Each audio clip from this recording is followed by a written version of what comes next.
Subcommittee on Landmarks, Public Siting, and Disposition. Please silence all electronic devices at this time. Also, please do not approach the dais. If you have any questions, please raise your hand and the Sergeant at Arms will kindly assist you. Thank you very much for your kind cooperation. Chair, we're ready to begin. Good afternoon, everyone. Welcome to the meeting of Subcommittee on Landmarks, Public Sightings, and Dispositions. I am Councilmember Camila Hanks, and I am the chair of this subcommittee. Today, I'm joined by my colleagues, Majority Leader Farias, Marte, Nurse, and Salam. Before we begin with today's agenda, I will remind everyone that this meeting is being held in a hybrid format. For members of the public who wish to testify remotely, that we ask that you register first online, and you may do so now visiting www.council.nyc.gov/land use to sign up, and then sign on to the Zoom and remain signed on until you have testified. For anyone with us today in person wishing to testify, and you have not already done so, please see one of our sergeants to fill out a speaker's card, and we will call your name at the appropriate time. For anyone wishing to submit written testimony on items being heard today, we will ask that you please send it via email to landusetestimony@council.nyc.gov.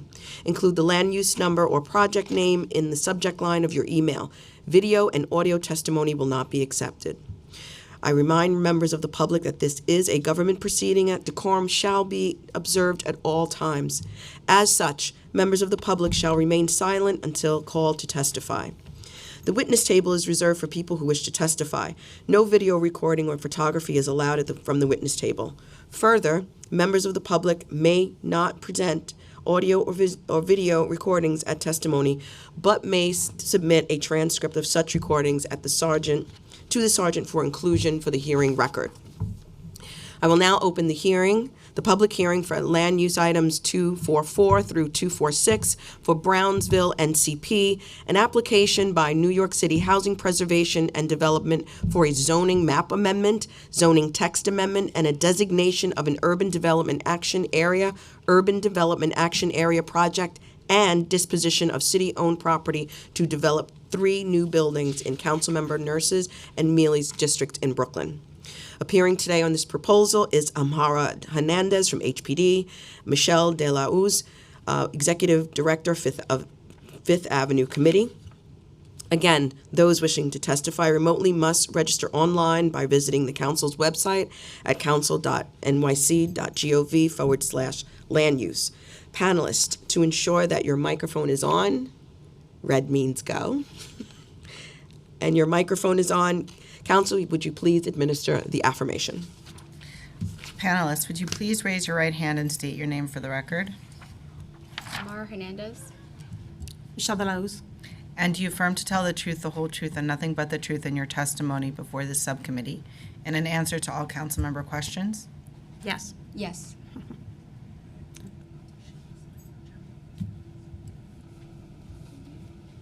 Thank you, panelists. For the viewing public, if you need an accessible version of this presentation, please send us an email request to landusetestimony@council.nyc.gov.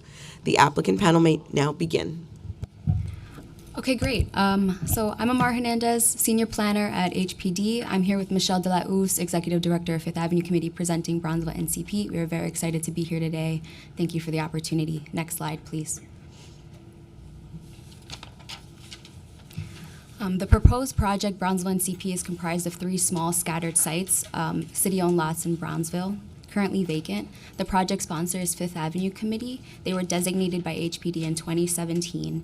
And we have been working to develop new affordable homes on city-owned land to support goals within Brownsville, including recent projects like Brownsville Art Center and Apartments, Livonia 4, and Glenmore Manor. And this project, Brownsville NCP, is continuing towards these goals to provide much-needed affordable housing on underutilized vacant city-owned land. This project proposal is developed under HPD's Neighborhood Construction Program. It's the construction of 3 new buildings in Brownsville ranging from 6 to 11 stories with up to 74 affordable rental units and an additional supers unit.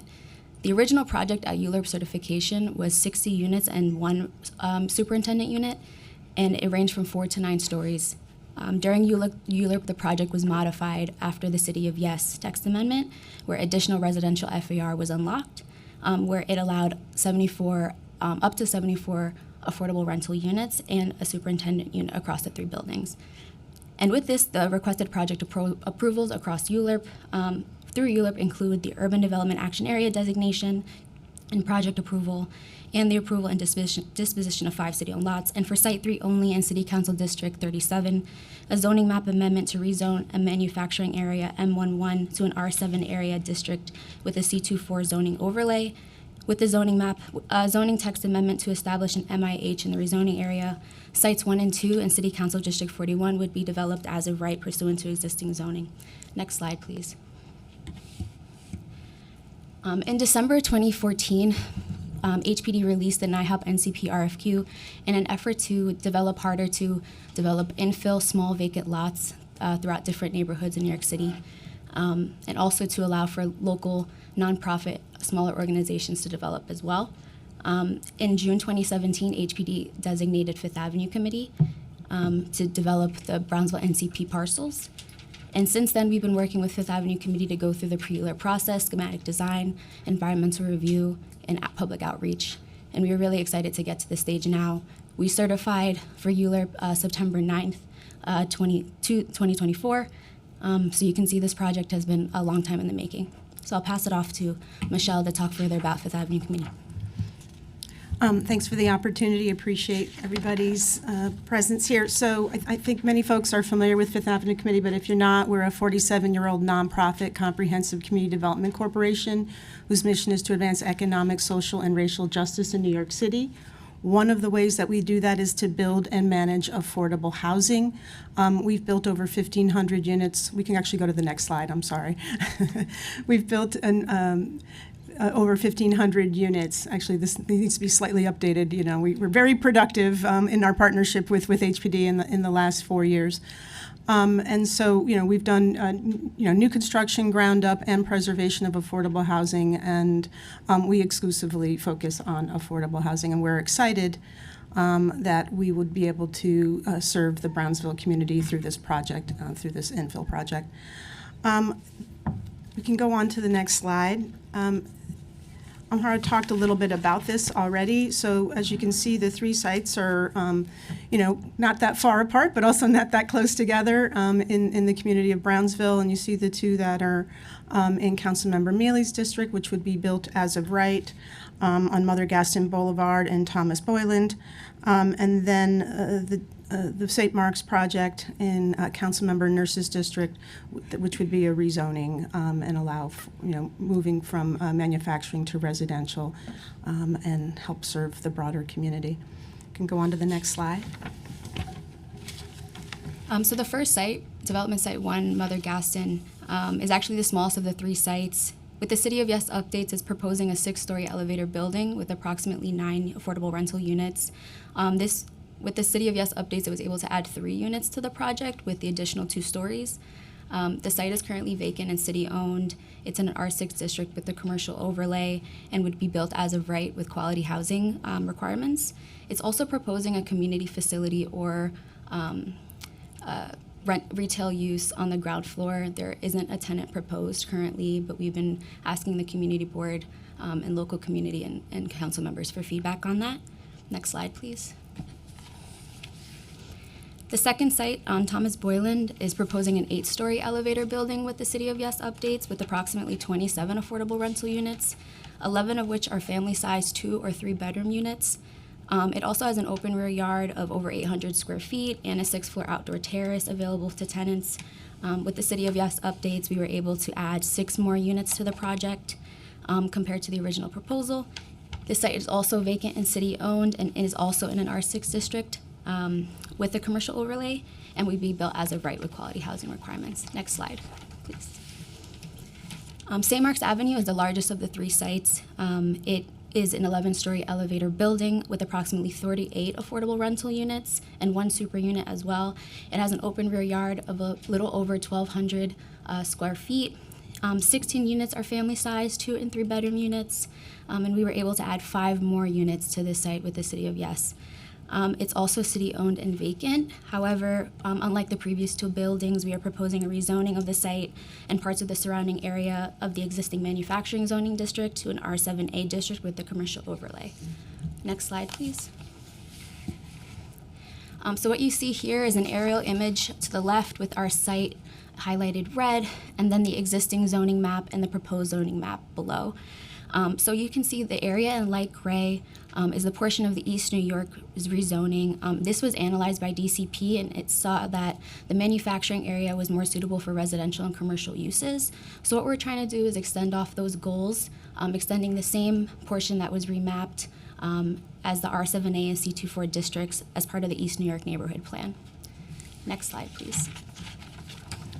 So touching on some of the sustainability and design elements for the 3 buildings, they'll be built to Enterprise Green Communities 2020 standards using Energy Star multifamily new construction standards as well, which together ensure that we're at least surpassing the energy performance compared to code by more than 20%.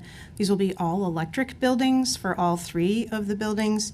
And, typical for green design and green development, we have low VOC, sealants and other adhesives.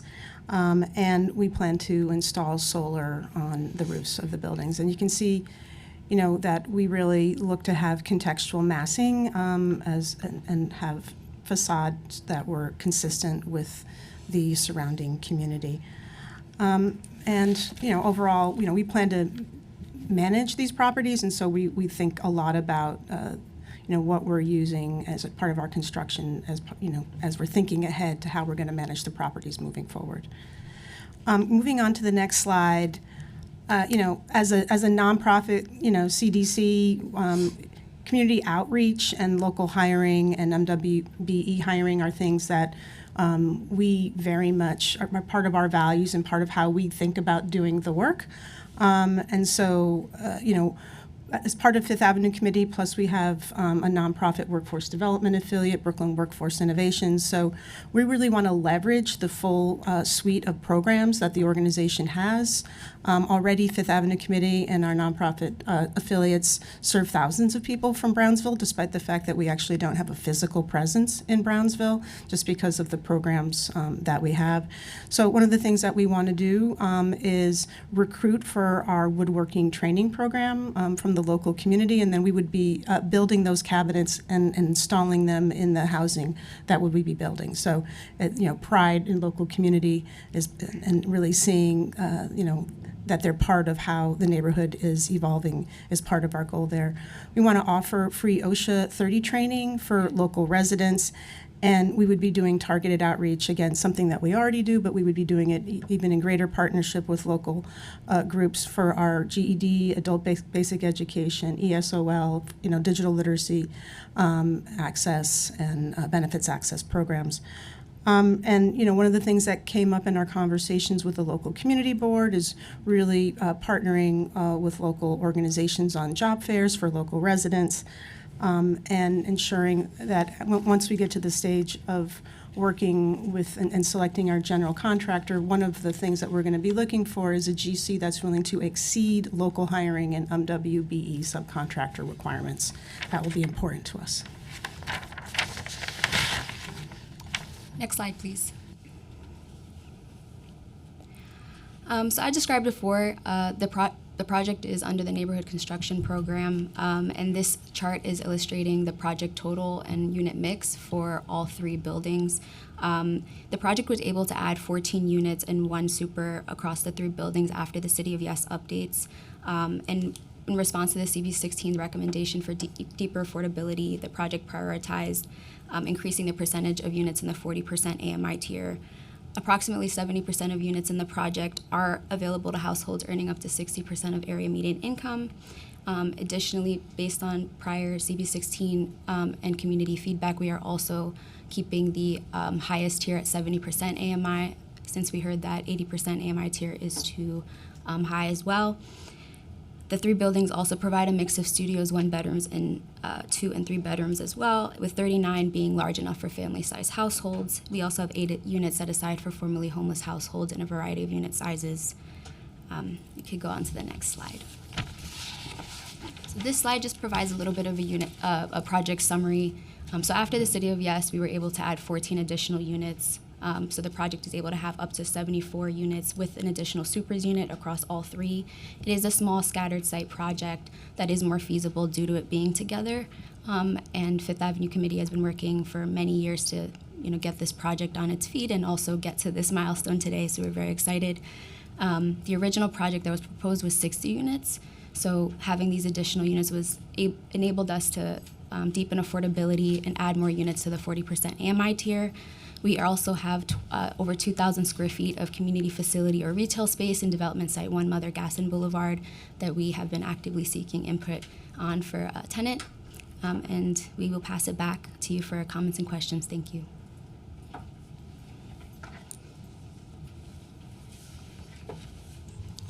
Thank you.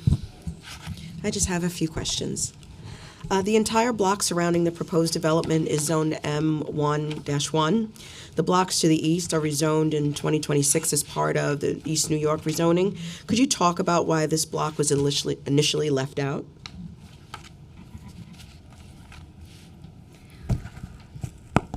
We could look into that, as that rezoning was, I believe, not done by HPD, so we will ask DCP and look into that. Thank you. What kind of retail or community facility do you expect to utilize on the ground floor and cellar space? We've gotten some thoughts from the local community board. I think there's a lot of desire to have perhaps a youth or nonprofit use at that location. Obviously, once we begin construction, and certainly well before completing construction, we'll have extensive conversations with the local community board and local council members, and reach out to area businesses. So we'll have to see, is the honest answer. Part of it is like seeing what, in a couple years, where the demand is. But we would love to see a neighborhood use that would benefit the local residents. Thank you. Now I'd like to recognize Councilmember Nurse with some questions. Sure. Thank you, Chair. Good afternoon. It is afternoon now, yes. So other than the increase in height and density, are there any other changes that are coming to this project because of City of Yes? Or is that the main? Those are the main things, the additional units and the additional height. I mean, as a result of that, I think we were also able to address some of the concerns that you've expressed and the community board expressed about depth of affordability, basically by increasing the total number of units. As we looked at the project feasibility financially, we knew that we could take on some lower AMI units when the overall project grew in size. I noticed that there was an increase in 3 bedrooms. I really appreciate that. I don't consider 2-bedroom units Family size, yeah. Family sized. Yeah. What are the sizes of what's the average square footage of a bedroom in this development? Not a master bedroom. I want to say, Amhara has it right here. For the 3 bedrooms, they range from 976 to over 1,000 square feet for The bedroom? For a bedroom. A single bedroom? For a bedroom. For a bedroom, I would have to do that, but that's for the overall apartment. Okay. It'd be great if you could, maybe you have sent it in the past, I'm sorry, I don't have it on me, but if you could provide the floor plan of a 2-bedroom and a If you 3-bedroom. go to, Yeah, there it is. Okay. So what we have here is a 3-bedroom of the 976 square feet. And I will say that typically for design guidelines, they need to have certain dimensions that tend to equate to 900 to 90 or 110 square feet for a bedroom and larger for a master, as you can kind of see in the 3-bedroom typical floor plan here. Okay. For the record, I know the community board was very vocal about this, but if you could just put on the record why you've opted out of making any of these units for apartment homeownership. We didn't actually opt out. So when we first applied more than 10 years Right. ago Understood. in response to the RFP, Yeah. it was Fifth Avenue Committee with Habitat for Humanity for New York City and Westchester.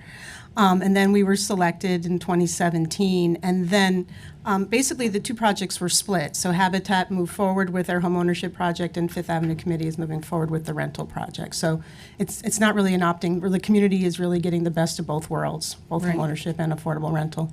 But they've expressed that they would have preferred some part of this project of the 3 buildings to have home ownership components. I understand the original RFP, but there's been a long time and a lot of new monies have come in. So just did you have those conversations and did you communicate to the board, and what were those reasons, just so we can have them here as well?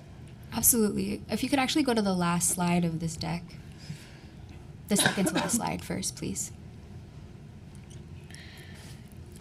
So when we were in the community board phase of ULURP, we had a variety of conversations with the community board, and homeownership was raised. But one of the primary priorities of the community board was deepening affordability. And what we discussed with them is that the homeownership target AMIs were of higher tiers of moderate income, and that in order to deepen affordability, it really doesn't match that term sheet. However, if you go to the next slide, we did speak to other homeownership opportunities that are coming to the area soon. That we would be happy to come to them with the project teams at a later time to discuss with them. But ultimately, that seemed like a sufficient response when we were speaking with them. And we are always happy to discuss further. Okay, those are all my questions. Thank you. Sorry. Tell me about what you mean by local hire. Different people have different ways they think about it. Do you have a geographical boundary? Usually the community board is a geographical boundary. Obviously Brownsville is almost all of Community Board 16. Yep. So, yeah, we would focus on Okay. Community And Board what do you 16. anticipate the long-term jobs, the number of jobs, the long haul jobs. permanent jobs for these developments? On the permanent job, on a 3-building scattered site project, there's going to be 1 superintendent as a permanent job, and there'll be a porter as well. And then, there'll be back office person as well. Okay. So 1 for all 3? Essentially Elements or 3, 1 per? probably 3 permanent Okay. jobs in the end. Thank you. Okay, thank you so Yeah, much. sure.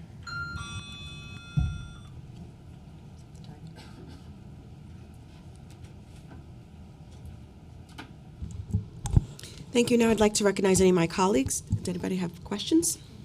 Okay. Thank you. This applicant panel is now excused. Council, Thank Thank you. Council, are there any members of the public who wish to testify on this item? I don't believe there are any.